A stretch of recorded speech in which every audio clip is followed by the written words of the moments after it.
All right, I wanted to give you guys an update on this guy. First of all, we've got the clinometer attached to the got zip ties on that. I have increased the volume of the expansion chamber by moving the ball valve from here to here. I've also put a little bolt on the ball valve and gives you that like almost like you're opening and closing a breech feel, which is nice.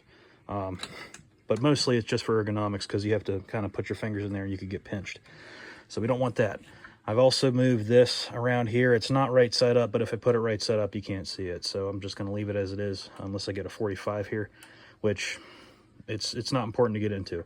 We have the high pressure side, we have the low pressure side. The regulator is adjusted here. It's already set up since I tested it for about 120 PSI. This is our HPA tap right here. This goes to our air tank. This is all air, obviously, just for, I don't want to get flagged, you know, so, but this is our safety valve. It's all built into this. It's like a beer and soda CO2 regulator. I have a ton of adapters here. Adapters. So this can also be switched out. This is 1/2 inch standard thread.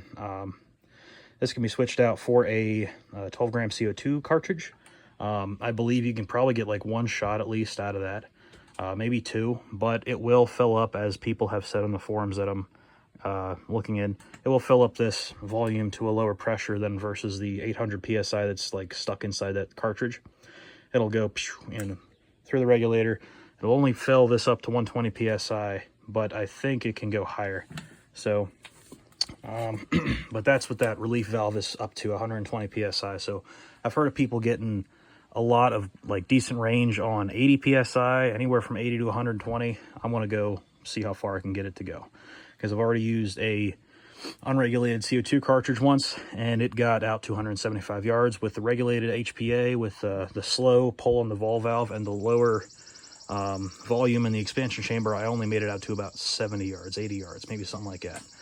Couldn't remember exactly. The extra info is on Facebook, but this is actually what I'm really excited about. This is a 12 volt DC solenoid. I have to get a power source for it, but this is the button right here. So basically it's a normally open button.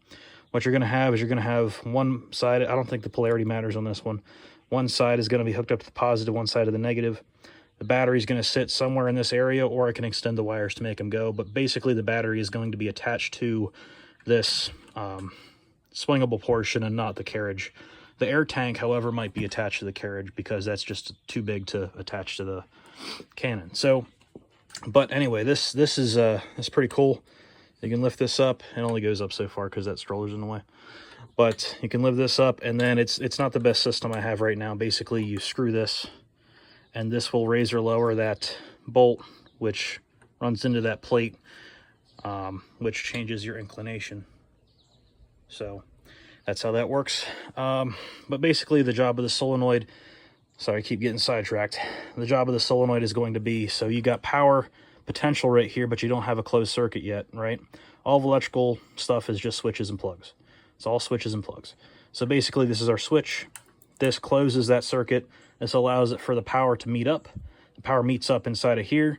This has a coil inside of it, has a magnet. It pulls the valve open, and it pulls it open so quickly and so consistently that it's going to be way more efficient for air to flow through. So basically you've got air trapped in here at about 120 PSI. It just fills up that tank to 120. And then instead of a ball valve where you can either have it be like, you could depending on how fast you can move your wrist, you could have it go slow and you not go as far. You could have it hang up, you could have it get stuck. This thing will not get stuck. As soon as it's powered, as soon as I press this button here, ka-chunk. It's gonna, and I have to hold it in for like a second, but basically it's not going to matter how long I hold it in for, as long as it's not just momentary, because if it was momentary, it wouldn't let all the air out. You'd have to hold it in for like a second and then let it go.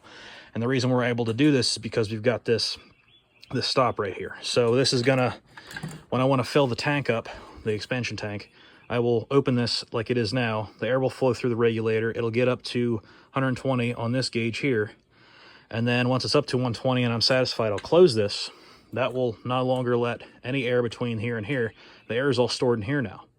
None of the supply air is going to be able to get through this ball valve. So I can push this button, it'll open this valve, it'll shoot out, and it will go. I can hold it for as long as I want. You know, it's like a semi-automatic or whatever, maybe a single action. But basically, I can hold it as long as I want. That solenoid's going to stay open. It's not going to do anything except for let that air out. You want at least a minimum of a second. Some guys were saying about a timer. I don't think that's really necessary. I think user input is just enough here. So we'll see. We might go with a timer. That'd be pretty cool. Basically, then once the air is out of here, you will close or open this. Air will flow in, and you repeat the process. So that's how that works, and pretty happy with it. It just I need to get a power supply for it. It needs to get a 12-volt DC battery. I could do a couple of things. I could get like a lawn tractor battery. I could get like a LiPo. But what I think I'm going to do is I'm going to get like a 12-volt rechargeable lithium-ion battery for like a power tool. And that's what's going to go in here somewhere. Again, I don't know where I'm going to put it. Maybe somewhere in this gap right here. We'll see how, because I'm going to have to jerry-rig something for sure. It might even be just 2 wires coming out of the terminal. If I can do it a fancy way, I'll do it a fancy way. Maybe I could, you know, have something 3D printed from a friend, but who knows? So, yeah, that's about it. Wanted to show it off because after I dry fire test it, it's getting painted, and then we're going to do a live test. And I really hope it does better than it did, because 80 yards ain't much. So, yeah, but thanks for watching. If you like what I do and you want to see more of this kind of stuff, like and subscribe. Maybe we can make something out of the channel. So, thanks.